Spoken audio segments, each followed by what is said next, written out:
నంద్యాల జిల్లాలో విషాద ఘటన జరిగింది. జూపాడు బంగ్లా మండలంలోని మండలం గ్రామంలో విద్యుత్ అధికారుల నిర్లక్ష్యం ఒక నిండు ప్రాణాన్ని పలుకొంది.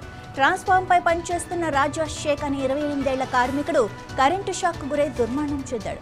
ఈ దుర్ఘటన గ్రామంతో పాటు జిల్లాలోనూ కలకలం రేపింది.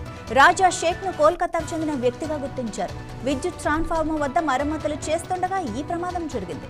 తీవ్ర గాయాలతో అతన్ని వెంటనే ప్రభుత్వ ఆసుపత్రికి తరలించారు. అక్కడ చికిత్స పొందుతూ రాజా షేక్ తుది శ్వాస విడిచారు.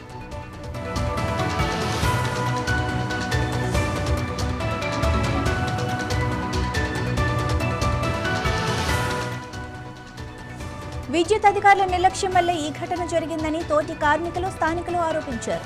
సరైన భద్రతా చర్యలు పాటించకపోవటం, విద్యుత్ సరఫరా నిలిపివేయకుండా పనులు చేయించడం వల్లే ఇలాంటి ప్రమాదం జరిగిందని ఆవేదన వ్యక్తం చేస్తున్నారు. ఇలాంటి ఘటనలు గతంలోనూ చాలా జరిగాయని, అయినా అధికారులు మారటం లేదని స్థానికులు ఆగ్రహం వ్యక్తం చేస్తున్నారు. ఈ మొత్తం ఘటన సీసీ కెమెరాలో రికార్డైంది. ఆ దృశ్యాలు సోషల్ మీడియాలో వైరల్ అవుతున్నాయి. నంద్యాల జిల్లాలో గతంలోనూ విద్యుత్ షాకులతో పలువురు మృతి చెందారు. ఈ ఘటనపై ఉన్నతాధికారులు స్పందించి బాధ్యులపై కఠిన చర్యలు తీసుకోవాలని మృతుడి కుటుంబ సభ్యులు, తోటి కార్మికులు డిమాండ్ చేస్తున్నారు.